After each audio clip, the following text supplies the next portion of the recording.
Hi everyone, welcome to another CBC Starting Small blog post. I'm joined by Sarah Grant from Plan Canada. This week I'm talking about philanthropy.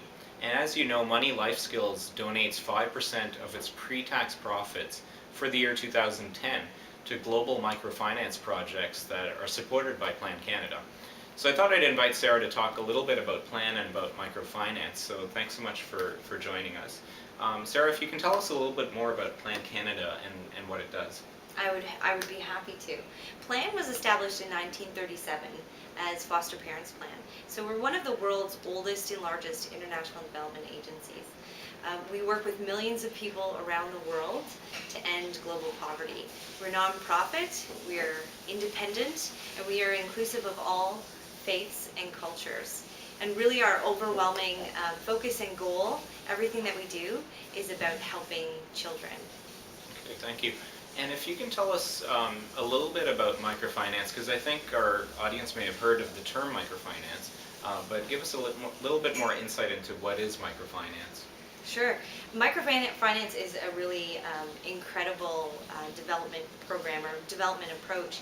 It's really about providing small loans and savings programs to people who are in really difficult situations. And it's really about helping them plan for the future rather than live with the day-to-day difficulties. So it's about helping them get themselves out of the situation that they're in. Okay. And if you can give us an example of a microfinance project that Plan is involved in, anywhere in the world. Absolutely. Actually, one of the projects that you're investing in and helping support is a microfinance program in Peru. And our approach in Peru, and really our approach with all of our microfinance projects, is to go into communities and identify what the opportunity is, what is a viable business opportunity in that community. So whether or not that's animal husbandry or if it's a textiles business, we look at what would work for that community and we really take the advice and the consultation of that community to make that decision. So that's the first step is that consultation and identification process. The next thing that we do is we educate the people that are in that community about microfinance. So we educate them about budgeting, we educate them about running a business, and we educate them specifically about the skills that are required to do that business. So whether it is a farming business, we're teaching them sustainable farming techniques, and we're teaching them how to make sure that their animals are healthy and continue to subsist. So that education component is very important. And then of course, we help them with the startup funding. So we're helping them acquire the animals for their farming projects or the textiles or the sewing machines, for example.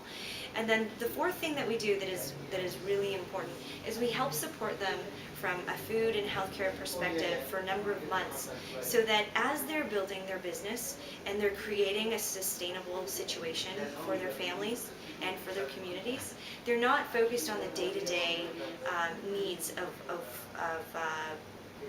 what is restricting them and what is keeping them in that situation. So we're really helping give them the tools to be able to get out of the situation that they're in. Okay, thank you so much for that. And last one for you. For the small business owners, the entrepreneurs that are watching this video blog, if you can give any sort of advice in terms of how to include philanthropy in terms of your business planning and why that's important to do that right from the outset. Well, I think number one, when you're choosing to work with a philanthropy or a charity, it's connecting the cause to your business. So what makes sense for you? You've made a really great decision to focus on microfinance. It's a great fit for you because you're in financial services. So that's a great fit. Connecting something that your brand can benefit from and your customers can understand why you've chosen that cause. That's number one. Number two, the fact that you've included it from the get-go in your business planning process, which I think is incredible and very unique and very smart. I think it helps you develop your own brand. As you're starting your business and you're developing your brand and people are starting to understand who you are, what your business does, it's great that you can go out into the world as that socially conscious business. And you're concerned about more than just making money in the world, but you're concerned about your community and your global community.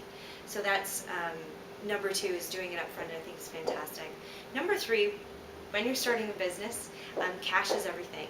So making sure that when you're committing to a cause, you're not taking money out of your pocket. It's not showing up on your P&L as an expense item, because that's difficult. It takes cash out of the bank. Yep. That's not something that necessarily is the right decision for new small business.